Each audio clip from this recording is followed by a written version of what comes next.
This is Good Morning San Diego. All right, having packages stolen off porches, those porch pirates, yeah, that's a constant problem. But new technology and laws can help by combating it.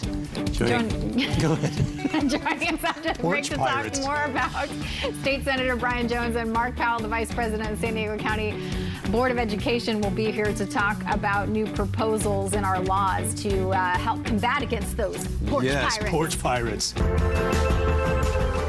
Well, local officials are working they want to combat porch pirates and the packages that those thieves take. Joining us today to talk more about it is Vice President of the San Diego County Board of Education, Mark Powell, and State Senator Brian Jones. Good morning. Appreciate you both being here. So, Senator Jones, I'll start with you. Tell us about sort of this proposed laws to really help combat what we're seeing happen all over the place thanks to the Ring doorbell. Well, what's happening right now in California is we are living through the consequences of some bad legislation that was passed between 2010 and 2014 as AB 109, which was Governor Brown's prison realignment bill, and then Prop 47 and Prop 57, which all lowered the penalties for crime. And so right now, for a crime to be a felony in California, it has to be over $950. And really, you know, Amazon and all of these delivery people come to my house every day, and I live on a busy street, and so with direct access to the street and the sidewalk, so it's not difficult for somebody to come up to my porch and steal something and then make off, you know, before anybody sees what happened.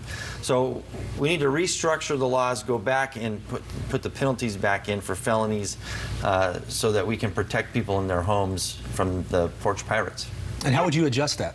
Would you change what is considered a felony? Like what dollar amount would you say? Oh, sure. We've got to drop the dollar amount. One of the things also is that's being discussed is just the process of entering onto somebody's property being a felony with the intent to steal. If you're entering onto somebody's property with the intent to steal, that automatically is a felony, which is probably the best way to go at this point in time. It's going to be difficult to get passed in the current legislative makeup because, you know, the majority party right now, they're trying to make it easier to be a criminal, not more difficult to be a criminal. And so really it's making the police officers and the DA's jobs more difficult as well.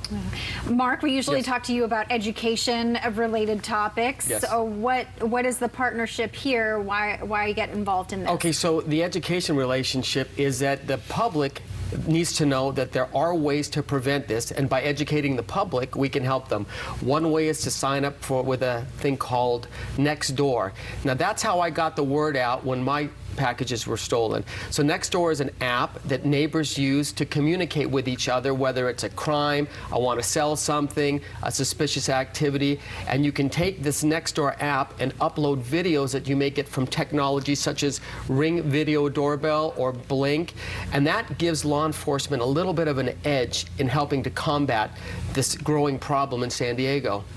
Well, there's also the social media aspect. I mean, things like you just said, you use that Nextdoor. My wife uses that all the time, but social media is prolific. I have to tell you, and these porch pirates, they're very brazen. This is not an opportunity crime. They're following the Amazon trucks, U.S. Mail, FedEx, and they're 10, 15 minutes behind them, stealing at will because there are absolutely no penalties, serious penalties. That's why I'm so pleased that Senator Jones is going to help the public write this legislation. Right, because as you said, $950 to be a felony. Right. I mean, if I get a $100 item stolen off my porch, I'm pretty bummed about a $100 item. Well, and the inconvenience. Now you feel threatened in your own home, so your peace is being disturbed, and the difficult and disappointing thing about this is not in our homes.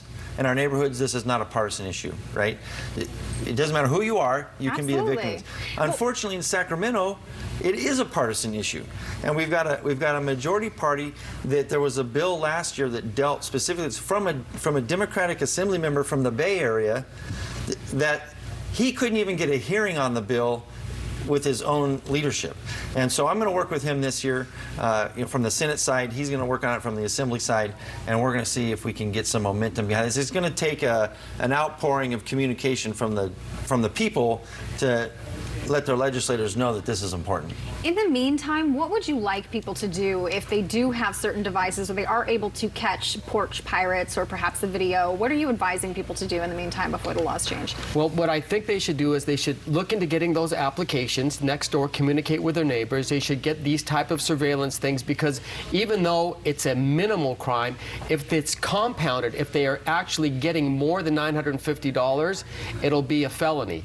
So we need to make sure that the public is aware that these kind of things are occurring, and they're going to occur even more as more and more people shop online and have home deliveries. And most of the companies also, if you go on their websites, Amazon, eBay, those, they have steps that you can take. Amazon has centers now where you can have them delivered to I don't know, the Amazon delivery module.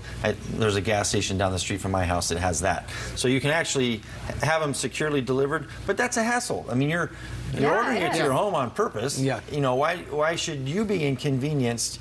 You're participating in an honest exchange of goods for money. Why are we allowing opportunistic criminals to disrupt that? And that's really the bottom line for me. And the good thing to see the San Diego County Office of Education and the legislator, the state Senate, working together. You have two different agencies working together to solve a problem that everybody wants solved. Nobody wants to be ripped off. Yeah. So thank Senator Jones for that. Thank you.